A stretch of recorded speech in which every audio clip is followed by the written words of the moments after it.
Hi everyone, let's begin our session with a small gratitude. Thank you, God, for guiding me, supporting me, and sending me more than I pray for at the right time. आज हम set number 4 करने वाले हैं. इससे पहले मैंने 3 set already करा दिए हैं, जाके चेक कर लेना. उसमें हमने 20 क्वेश्चंस किए थे. अब हम इसके बाद से 40 क्वेश्चंस का फुल फ्लैश सेट लगाएंगे.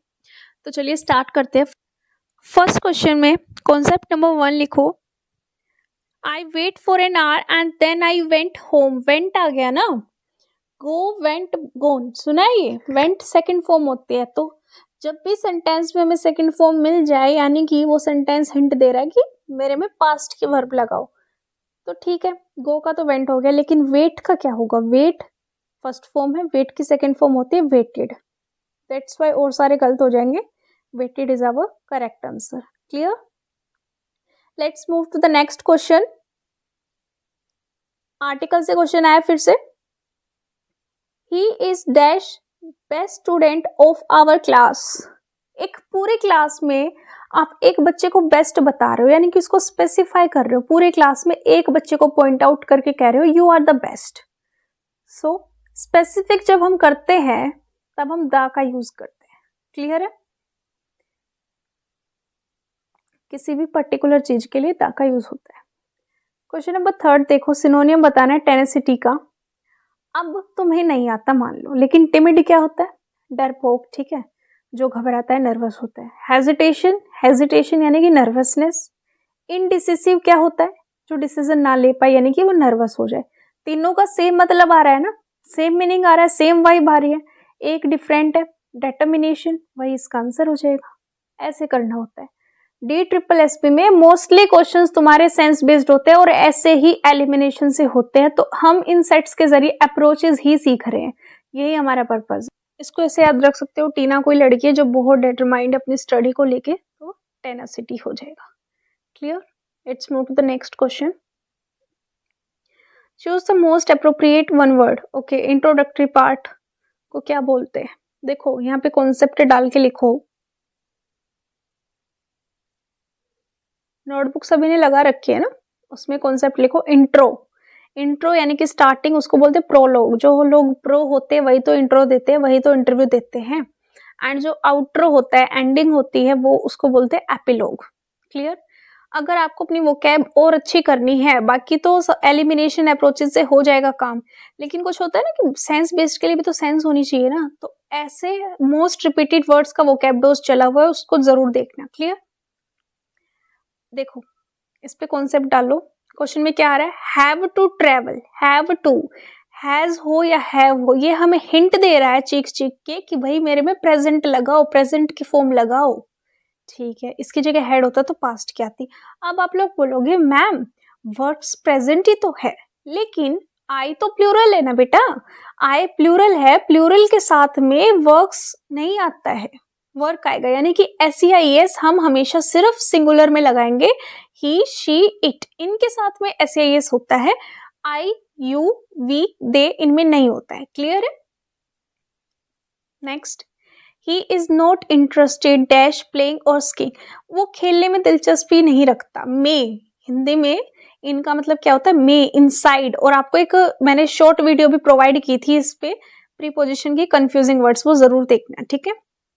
अ स्टिच इन टाइम सेव्स 9, यानी कि समय रहते अगर कुछ कर लेते हैं तो मतलब बाद में प्रॉब्लम इतनी बड़ी नहीं होती ना, वो 9 सेव्स कर लेते हैं आपका. यानी कि it's better to deal with problems immediately. तुरंत सॉल्यूशन निकालो तो प्रॉब्लम बड़ी नहीं होती है. एंड सबसे अच्छा, मैंने तुम्हें बार बार बताया, प्रो वर्ब करने का एक ही तरीका बेस्ट है. हिडन मीनिंग उसी में छुपा होता है, उसको मेटाफर में ही पढ़ो. जैसे उसमें लिखा हुआ है कि स्टिच इन टाइम, यानी कि टाइम पे ही स्टिच कर लो. ऐसे करोगे ना तो फिर तुम रिलेट कर सकते हो आराम से. अगला क्वेश्चन है स्पेलिंग से है.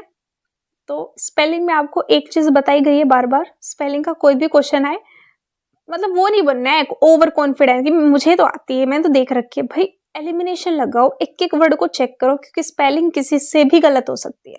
सो इसका आंसर हो जाएगा पोटेंशियली होना था वहां पे. अब जंबल वर्ड से आपके PQRS से क्वेश्चन आया है, जिससे थोड़ा सा आपको डर लगता है. इसके लिए मैंने सेपरेट वीडियो भी बना रखी है, उसको देखना. देखो, in recent time we are often shocked by the occurrence of natural disasters. अच्छा, नेचुरल डिजास्टर्स के बारे में बताया गया है, ठीक है। उसका इंट्रोडक्शन है कि उससे 1000 इनोसेंट पीपल की जान चली जाती है। क्लियर। तो पहले हमें इंट्रोडक्टरी लाइन इन्होंने ऑलरेडी दे दी। एक चीज, एक पैटर्न होता है कि पहले किसी चीज का इंट्रोडक्शन, फिर उसका कोज, फिर उसका इफेक्ट और फिर उसका सॉल्यूशन। मानते हो ना इस चीज को? पहले कोज बताओगे तभी इफेक्ट बताओगे ना। तो वही पैटर्न इसमें देखना है हमें। पहली लाइन पढ़ो, और reckless pursuit of building development without considering the long term effects of the environment. ये तो इफेक्ट हो गया। इफेक्ट सबसे पहले कैसे आ जाएगा? सेकंड पढ़ो, pressure created even thousands of year destroy, ये भी इफेक्ट है। लेकिन ऑप्शन सी देखो, नेचुरल डिजास्टर्स, मैनी क्वेश्चंस, कोज इंट्रोडक्शन के बाद हम कोज पे बात करते हैं हमेशा। कोज हो गया हमारा। अब कोज के बाद हम इफेक्ट पे बात करेंगे, क्या क्या इफेक्ट हो रहा है। ठीक है, लॉन्ग टर्म इफेक्ट्स हो रहे हैं, पहले हम ये बताएंगे ना लॉन्ग टर्म इफेक्ट हो रहे हैं, फिर हम एग्जैक्ट पॉइंट आउट करेंगे कि कब से हो रहे हैं, कितना डिस्ट्रॉय हो रहा है। और एक और चीज, कॉन्सेप्ट डाल के लिखो। जो वर्ड होते हैं ना, देयरफॉर, मोर ओवर, या फिर ओवरऑल, ओवरली, ये सब कंक्लूसिव वर्ड्स होते हैं। अगर ये हमेशा मतलब लास्ट स्टेटमेंट ही बनते हैं, देयरफॉर वगैरह, कंक्लूजन बता रहे हो तुम निचोड़ हर चीज का, तो क्या बच गया? B, C, A, B, D. Correct. I hope मैं तुम्हें सिखा पा रही हूँ कि पीजे कैसे सोल्व करते हैं। मैंने बहुत 5-5 स्टेटमेंट्स के भी सिखाए, वीडियो में जाके देखना, ठीक है। एक paper written in one's own handwriting, खुद की हैंडराइटिंग में जो लिखा होता है उसको मैन्युस्क्रिप्ट बोलते हैं। ऐसे याद रखना, माई स्क्रिप्ट यानी कि माई हैंडराइटिंग, कीवर्ड पकड़ में आ जाएगा, कर लोगे, ठीक है। कैटलॉग क्या होता है? कैटलॉग एक सूची को बोलते हैं, लिस्ट ऑफ बुक्स, कैटलॉग, ठीक है। और ट्रांसक्रिप्ट होता है, जैसे मैं अभी बोल रही हूँ, और इसी का मतलब कि जो होता है ना ऑटो कैप्शंस, वो लिखा जाता है, यानी कि रिकॉर्डेड चीज या बोलने वाले को ऐसे लिखना। आगे है पैसेज। पैसेज में सबसे पहले एक चीज बात बताई गई है आपको, वो कैब के क्वेश्चन बिना पैसेज रीड करने की कोशिश करो, जैसे स्ट्राइव, रिलैक्स, रेस्ट, अनवाइंड, इन तीनों का मतलब सेम है, सेम वाइब दे रहे हैं, ठीक है। पॉजिटिव वाइब आ रही है, सेम वाइब आ रही है। एलिमिनेट कर दो, बचा क्या? स्ट्रगल। स्ट्राइव वैसे इजी था ये, लेकिन फिर भी मान लेते नहीं पता आपको, तो ऐसे same vibe, negative vibe, positive vibe, ये तो देख सकते हो ना यार। और इसीलिए मैं कह रही हूँ कि वो कैब डोज कर लो, तुम्हें इस वाइब का आइडिया हो जाएगा उससे। नेक्स्ट इज अबंडेंस का एंटोनियम बताना है। अबंडेंस होता है बहुत सारा, बहुत ज्यादा, ठीक है। प्लेंटी, प्लेंटी में बहुत सारा होता है। प्लेथोरा, ये भी वैसे इसमें मेंशन नहीं है, मैं सिनोनिम्स बताने लगी। लॉर्ड्स, ये भी हो जाएगा। वेल्थ, वेल्थ यानी कि अमीर, बहुत पैसा। तो बचा क्या? हैंडफुल, हैंडफुल यानी कि बस एक हाथ जितना ही तो है मेरे पास, यानी कि बस एक मुट्ठी भरी तो है, इतना कम ही तो है। समझ में आया? ऐसे आप इसको कर सकते थे। ये भी एलिमिनेशन लग गया यहाँ पे, same vibe, negative vibe, positive vibe. Okay, now next is turbulence. इसका सिनोनियम बताना है, ठीक है। ईज, इजी क्या होता है? इजी, पीस, शांति। कोई गुस्से में होता है ना, तो उसको बोलते हैं ईज, ईज, प्लीज ईज, यानी कि शांति रखो। क्वाइटनेस, क्वाइट भी शांत होता है, चुप रहना। तीनों का मतलब सेम आ गया। ये एक ही सेट है, कोई मैंने खुद से नहीं बनाया अपनी बात सेटिस्फाई करने के लिए। एक ही वर्ड अलग है, डिस्टर्बेंस, वही हो जाएगा टर्बुलेंस का डिफरेंट। ये तुम्हारे प्रीवियस ईयर के ही क्वेश्चंस हैं, तो मैं अपनी बात सेटिस्फाई करने के लिए जानबूझ के ऐसे सेट्स नहीं डाल रही हूँ कि भाई हाँ देखो सारे एलिमिनेशन से हो रहे, ऑब्वियसली हो रहे हैं। अभी तो हमने 4 ही सेट किया, 10 तो सेट करेंगे ही कम से कम, उसमें देख लेना आगे। एक्सटिंग्विश होता है बुझ जाना, ठीक है, बुझा देना। डेस्ट्रॉय, खत्म। शैटर, चोक, इन तीनों का मतलब हो रहा है कि बुझा देना, खत्म कर देना। शैटर, टूट जाना। चोक यानी कि गला घोटना। सबका सेम सेंस में मीनिंग जा रहा है, लेकिन इनफ्लेम का मीनिंग जाता है कि मतलब जला देना। फ्लेम कहते हैं ना, गैस की फ्लेम तेज कर दो, तो आग को भड़काना होता है। अब बात करते हैं टाइटल के। टाइटल का क्वेश्चन हमेशा लास्ट में अटेम्प्ट पे किया करो। और कैसे करोगे नहीं पता, चलो लिखो कॉन्सेप्ट नोटबुक में। जब भी टाइटल से क्वेश्चन आए, सबसे पहली चीज तो यही पैसेज आता है, तो उसमें लास्ट में अटेम्प्ट करना टाइटल का क्वेश्चन। क्वेश्चन आए तो कीवर्ड क्या करना है? कीवर्ड कलेक्ट करने हैं हमें सबके, और वो कीवर्ड फिर हमें सर्च करने हैं। कैसे? जैसे ecosystem, part of ecosystem, oxygen, water, और बैलेंस, मतलब एक में पार्ट है इकोसिस्टम का, एक में बैलेंस है, और एक में रिसोर्स कंजर्व हो रहे हैं। और एक में ऑक्सीजन और वाटर की बात हो रही है। चलो पढ़ना शुरू करते हैं। पहला कीवर्ड मिल गया ऑक्सीजन, ठीक है। अब आगे पढ़ना शुरू करते हैं। यही ढूंढना था ना, मतलब पैसेज का टाइटल आप इस बेस पे आराम से निकाल सकते हो। सब ऑक्सीजन ऑक्सीजन ऑक्सीजन ऑक्सीजन की बात हो रही है, ठीक है। उसके बाद में फिर वाटर वाटर वाटर, ये सारा वाटर की बात होने लग गई कि water is also essential. Okay okay okay. और थर्ड पैराग्राफ में बोथ ऑक्सीजन एंड वाटर मिल गया, एग्जैक्ट मिल गया, और कुछ ढूंढने की जरूरत ही नहीं है। ओके चलो, इसमें एक और पैसेज दे दिया, अब उसको डील करते। कहाँ गया कहाँ गया, हाँ। Select the most appropriate antonym प्रिजर्वेंस। प्रिजर्वेंस होता है धैर्य रखना, पेशेंस रखना, शांति रखना, ठीक है। सो परसिस्टेंस का भी यही मतलब होता है, डेटर्मिनेशन, दृढ़ निश्चय। कॉन्फिडेंस मतलब कि सेल्फ बिलीफ होना।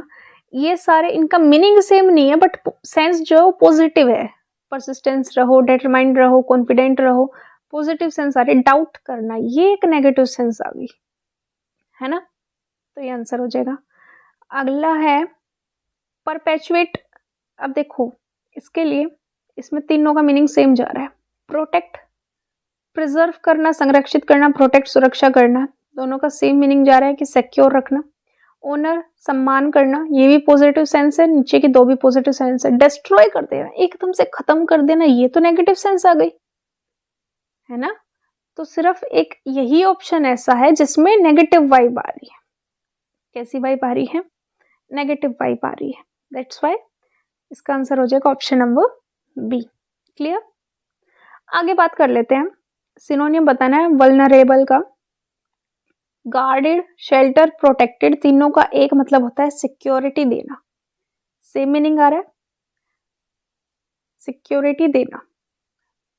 ऑप्शन नंबर 2 बच गया, वही इसका आंसर है। क्लियर। एलिमिनेशन देख लो किस हद तक वर्क कर रहा है, तुम्हारे एक ही सेट में लाइव एग्जांपल दिखाया और फिर परेशान रहते हो वो कैब कैसे करे। बस थोड़ी सी प्रैक्टिस की चीज है ये। सिनोनियम बताना वाइटल का, इट प्लेज वाइटल रोल यानी कि crucial role. Small, minor, unimportant, इन सब के अंदर से सेम वाइब आ रही है, सेम टाइप के क्वेश्चन है ये, सेम टाइप के वर्ड्स है ना, स्मॉल, माइनर, इम्पोर्टेंट, लेकिन एक क्रूशियल ये जो पॉजिटिव वाइब दे रहा है। क्लियर। अब आ जाओ पैसेज की टाइटल पे। मैंने बोला था ये पहले अटैम्प्ट मत किया करो, लास्ट में किया करो। अब कीवर्ड्स, कॉन्सेप्ट अभी तो लिखवाया था, कीवर्ड सिलेक्ट करो। एक है टबैको, ओके। दूसरा है एफर्ट्स टू एक्सेलरेट स्मोकिंग, और इंडस्ट्री के बारे में, और फिर public health demanding industry, okay. चलो पैसेज रीड आउट करते हैं।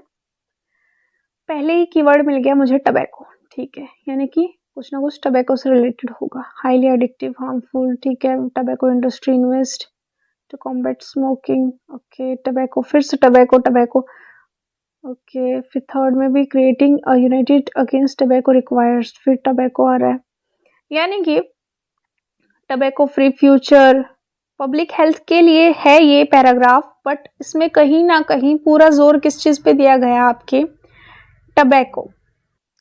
That's all in this session.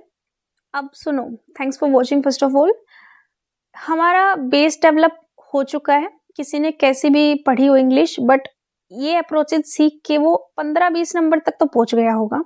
अब उन कॉन्सेप्ट्स और अप्रोचेस को इम्प्लीमेंट करेंगे अच्छे से। कल से 40 क्वेश्चंस का सेट मिलना स्टार्ट हो जाएगा आपको, और जो वोकैब की पीडीएफ दे रही हूँ ना, हाईली हाईली रिकमेंडेड है, बिकॉज मैं तुम्हें ज्यादा पढ़ने के लिए बोल ही नहीं रही हूँ यार। मुश्किल से 250-300 वर्ड्स जो रिपीटेड है वो पढ़ के जाने हैं बस। Okay then, that's all in this session. Hare Krishna everyone, stay healthy, stay focused. Exam बहुत पास है, अब बीमार मत होके बैठ जाना, ठीक है। अच्छे से पढ़ो। Okay then, bye bye, take care.